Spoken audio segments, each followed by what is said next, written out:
February 1959. 9 experienced hikers venture into Russia's Ural Mountains. None of them would return alive. What happened on that frozen mountain remains one of history's most terrifying unsolved mysteries. The group, led by 23-year-old Igor Dyatlov, were all seasoned hikers from Ural Polytechnic Institute. Their mission, a challenging winter trek through the northern Urals.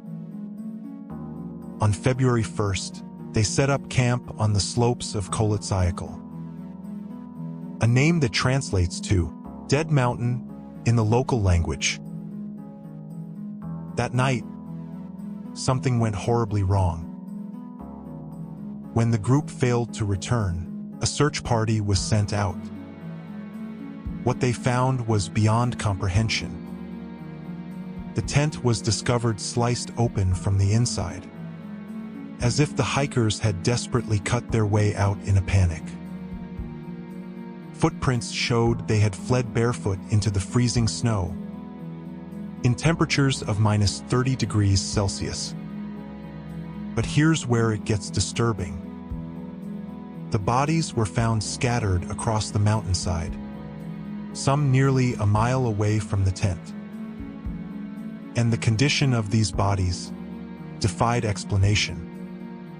6 died from hypothermia, but 3 showed massive internal trauma, fractured skulls, broken ribs, chest injuries so severe, investigators said it was like they'd been hit by a car.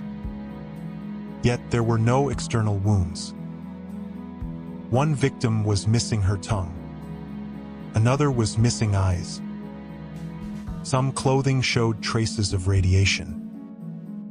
The Soviet investigation concluded they died from a compelling natural force. But what force? There were no avalanche signs, no animal attacks, no signs of other humans. Theories have ranged from the plausible to the bizarre. Was it infrasound from strong winds causing panic and irrational behavior? Military testing gone wrong? Paradoxical undressing from severe hypothermia? Or something more sinister? Some believe UFOs, the Yeti, or Soviet military experiments were involved. The last photo on their camera showed a strange orange light in the sky.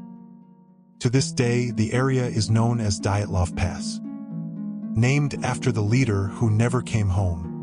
What really happened on Dead Mountain? We may never know, but let's move to our next mystery. December 1st, 1948.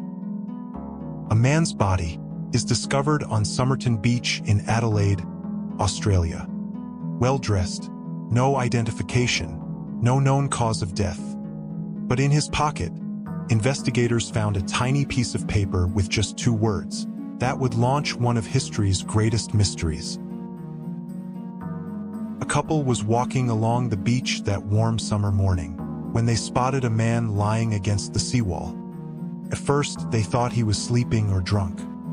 He was dead. The man appeared to be in his 40s, wearing an expensive suit, polished shoes, and a fashionable tie. But every single label had been carefully removed from his clothing. His fingerprints matched no one on record. No missing person report matched his description. It was as if this man never existed. The autopsy revealed something even stranger. His stomach showed signs of blood, suggesting poison, but toxicology found nothing. The pathologist was baffled. This man showed all signs of poisoning, yet no poison could be detected. Then came the bizarre discoveries in his pockets, an unused train ticket to a location he never visited, chewing gum, a pack of cigarettes, but a brand he apparently didn't smoke because there were different cigarettes found in his coat. And then, the scrap of paper, tucked in a hidden pocket of his pants, was a tiny rolled-up piece of paper torn from a book. On it, 2 words printed in Persian, Tamam Shud. Police launched a massive search and found the book. It came from a rare collection of Persian poetry called the Rubaiyat of Omar Khayyam. It had been thrown into an unlocked car near the beach. Inside the book, someone had written what appeared to be a secret code, a series of random letters that cryptographers have never been able to crack. Even modern AI can't solve it. Below the code was a phone number. It belonged to a local nurse named Jessica Thompson. When questioned, she looked at the dead man's photo and seemed shocked, but claimed she didn't know him. Her behavior was suspicious. She appeared terrified. She knew something, but she never told. Was he a spy? The Cold War was beginning, and Australia was a strategic location. The coded message, the removed labels, the mysterious death, it all pointed to espionage. Was it a poisoning that science couldn't detect in 1948? Was Jessica Thompson his secret lover? Or was she a spy handler? Some believe he was involved in Soviet intelligence operations. Others think it was a tragic romance that ended in suicide. The code could be a spy cipher or simply a drunk man's random scribbles. The Somerton Man was buried in Adelaide with the inscription, "Here lies the unknown man who was found at Somerton Beach." His identity remained a mystery for over 70 years, until 2022, when DNA finally revealed his name. But the questions remain. How did he die? Why was he there? And what does the code mean? Some mysteries aren't meant to be solved. 1587. Over 100 English colonists arrived on Roanoke Island, off the coast of what is now North Carolina. They came to build a new life in the New World. 3 years later, when ships returned with supplies, everyone was gone. An entire colony vanished without a trace. The colony was led by John White, who brought his daughter Eleanor and her husband. Shortly after arriving, Eleanor gave birth to Virginia Dare, the first English child born in the Americas. But the colony was struggling. Food was scarce, tensions with local Native American tribes were high, and winter was coming.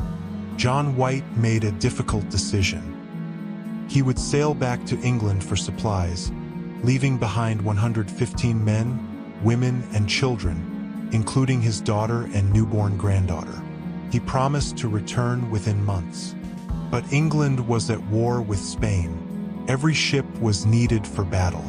John White was forced to wait and wait. 3 agonizing years passed. By the time he finally returned to Roanoke in August 1590, he must have been desperate to see his family again. What he found instead would haunt him for the rest of his life. The settlement was deserted, completely abandoned. The houses had been dismantled. The protective fence around the colony was gone. But there were no signs of struggle, no bodies, no graves. It was as if everyone had simply left. Then White noticed something carved into a wooden post, the letters CRO, and on a tree at the entrance, carved deeper and more deliberately, was a single word, CROATOAN. Before leaving, White had told the colonists, if they were in danger, carve a Maltese cross. If they relocated safely, leave a message of where they'd gone. There was no cross, only the word. CROATOAN was the name of a nearby island where a friendly Native American tribe lived. White was convinced his family had gone there, but a storm hit before he could search the island. His ship was damaged, and the crew refused to stay. John White was forced to return to England. He never saw his family again. He never learned what happened to them, and no one else did either. For over 400 years, people have searched for answers. Were they killed? Did they integrate with local tribes? Did they starve? Were they victims of disease or warfare? Archaeological digs have found English artifacts mixed with Native American settlements, suggesting some colonists may have assimilated. But where are the bodies? Where are the records? Why did an entire community vanish so completely? The lost colony of Roanoke remains America's oldest unsolved mystery. Virginia Dare, the first English child born in America, disappeared before her 3rd birthday. No trace of her has ever been found. Sometimes the past refuses to give up its secrets. And the word CROATOAN stands as a haunting reminder that some answers are lost forever.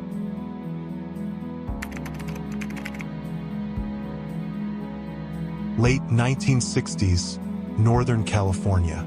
A serial killer begins terrorizing the San Francisco Bay Area. He doesn't just murder people. He taunts the police, sends cryptic letters to newspapers, and leaves behind codes that nobody can crack. His name? The Zodiac Killer. And he was never caught. Between 1968 and 1969, the Zodiac killed at least 5 people, though he claimed to have killed 37. His victims were young couples, targeted in remote areas. The attacks were brutal, calculated, and seemingly random. On December 20th, 1968, 2 teenagers were shot while parked near a lake in Benicia, California. The girl died instantly. The boy survived but couldn't identify the attacker. Police had no leads. 7 months later, another couple was attacked at a lake in Vallejo. This time, the killer used a gun at close range. The woman died, but the man survived. He described the shooter as a stocky man in his late 20s or early 30s. Within an hour of that shooting, police received a phone call. A calm male voice said, "I want to report a murder. I'm the one who did it." The killer had just introduced himself to the world. In August 1969, 3 newspapers in the Bay Area received identical letters. Each envelope contained a third of a cryptic cipher, 408 symbols in total. The letter demanded that the papers publish the cipher on their front pages, or he would kill again. The letter was signed with a symbol, a circle with a cross through it, the Zodiac symbol. The cipher was published. Within a week, a schoolteacher and his wife cracked the code. The message was chilling. It described how killing gave him pleasure and claimed his victims would become his slaves in the afterlife. The Zodiac wasn't done. In September 1969, he attacked another couple at Lake Berryessa. This time, he wore a bizarre executioner-style hood with his symbol on it. He tied them up and stabbed them repeatedly. The woman died. The man survived and gave police a detailed description. On the car door, the Zodiac left a message written in marker. The dates of his previous attacks, the locations, and his symbol. 2 weeks later, he killed a taxi driver in San Francisco. Witnesses saw a stocky white man fleeing the scene. Police arrived quickly and found the driver dead. The killer had torn off a piece of the victim's shirt and took it with him. Days later, newspapers received another letter. Inside was the piece of blood-stained shirt. The Zodiac was proving he was the killer. Over the next few years, the Zodiac sent more than 20 letters to newspapers and police. Some contained ciphers. Some included threats to kill schoolchildren or blow up buses. Some mocked the police for failing to catch him. One cipher, called the 340 cipher, remained unsolved for 51 years. In 2020, a team of codebreakers finally cracked it. The message was rambling and narcissistic, but revealed nothing about the killer's identity. Despite multiple police sketches, thousands of tips, and several strong suspects, nobody was ever arrested. DNA evidence from the letters has been tested, but no match has been found. The most famous suspect was Arthur Lee Allen, a convicted child molester who matched witness descriptions and had suspicious behavior. Police searched his home multiple times, but never found enough evidence to charge him. Allen died in 1992, still denying involvement. Other suspects have included a military veteran, a schoolteacher, and even a cartoonist. None have been proven. The Zodiac stopped communicating in 1974. His last confirmed victim was in 1969. The case remains unsolved. His codes became infamous. He terrorized California and disappeared. Nobody knows what happened to him. 50 years later, the Zodiac is still America's most famous unsolved mystery. November 24, 1971. Thanksgiving Eve. A man in a business suit boards Northwest Orient Flight 305 in Portland, heading to Seattle. 30 minutes later, he would hijack the plane, extort $200,000, parachute into a thunderstorm at 10,000 feet, and vanish forever. He became the only hijacker in American history to escape and never be caught. The man bought his ticket under the name Dan Cooper. He was calm, polite, mid-40s, wearing a dark suit and tie. Nothing about him stood out. Shortly after takeoff, he handed a note to a flight attendant. She thought it was his phone number and put it in her pocket without reading it. He leaned over and said quietly, "Miss, you'd better look at that note. I have a bomb." The note was clear. He had a bomb in his briefcase. He wanted $200,000 in cash, for parachutes, and a fuel truck standing by in Seattle. The flight attendant looked in his briefcase. She saw red cylinders, wires, and a battery. She believed him. The plane circled Seattle while the FBI scrambled to meet his demands. When they landed in Seattle, the hijacker released all 36 passengers in exchange for the money and parachutes. The crew stayed on board. He ordered them to fly to Mexico City, but to fly low, under 10,000 feet, with the landing gear down and flaps extended. This would slow the plane down dramatically. The crew argued it was unsafe. He didn't care. Somewhere over the wilderness of Washington state, near the Oregon border, he did something no one expected. He opened the rear stairs of the plane mid-flight and jumped into a freezing rainstorm at night over dense forest, with $200,000 strapped to his body. The FBI launched one of the largest manhunts in history. They searched hundreds of square miles of forest. They interviewed hundreds of suspects. They tracked the serial numbers on every bill he'd taken. But they found nothing. No body, no parachute, no money. In 1980, a boy discovered $5,800 in decayed bills on a riverbank. The serial numbers matched Cooper's ransom. The rest has never been found.